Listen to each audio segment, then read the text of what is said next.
ప్రియమైన వారలారా, యేసు నామమున మీకు నా శుభాకాంక్షలు. ఎలా ఉన్నారు? బావున్నారా? సౌఖ్యంగా ఉన్నారా? యేసుక్రీస్తు మీ మీద చాలా ప్రేమ అక్కర కలిగిన దేవుడు.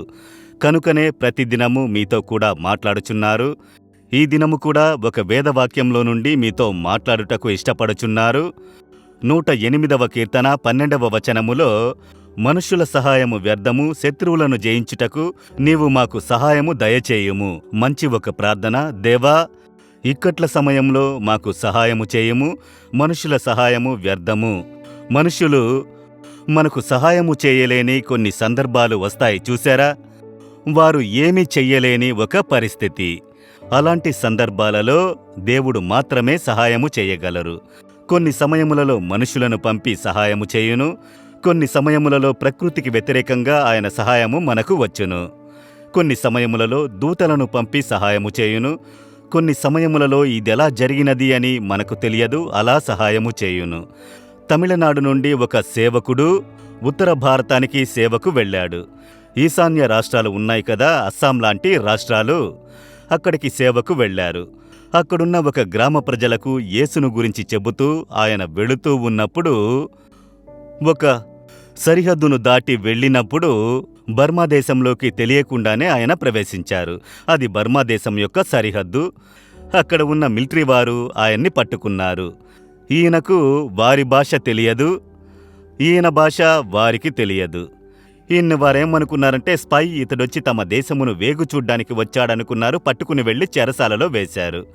ఇతడెంతగానో చెప్పి చూశాడు, నేను సేవకుణ్ణి, యేసు గురించి చెప్పడానికి వచ్చానని.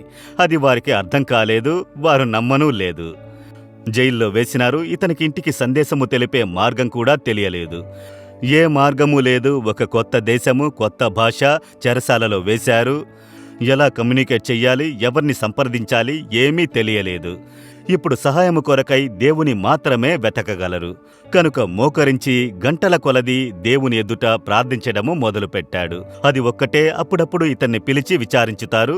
వారికి భాష తెలియదు. ఇతను చెప్పేది వారు అంగీకరించరు. అనేక దినాలు జైల్లో ఉన్నారు. చాలా సిన్సియర్గా ఇంటికి ఎలా తెలియజేయాలి, ఇతరులకు ఎలా చెప్పాలి అని కలత చెంది ఉన్నారు. ఒక దినము దేవుని ఎదుట చాలా భారంతో, దేవా, ఈ ఇక్కట్ల నుండి మీరే నాకు సహాయం చేయగలరు. ఎవరు నాకు సహాయము లేదు, తెలిసిన వారెవరూ లేరు అని ఆసక్తితో ప్రార్థించుచున్నారు. మంచిగా పరిశుద్ధాత్మలో నింపబడి అన్య భాషలతో మాట్లాడుచున్నారు.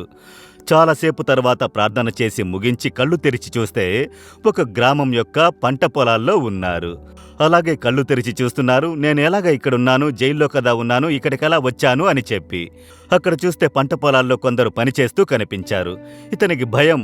మనమింకా బర్మాలోనే ఉన్నామా, లేక మియన్మారు దేశము, బర్మాకి ఇంకొక పేరు, ఎక్కడ ఉన్నాము తెలియక మిక్కిలి భయంతో విచారించాడు. ఇది ఏ స్థలము అని చెప్పి. ఇది ఇండియానే అని చెప్పారు.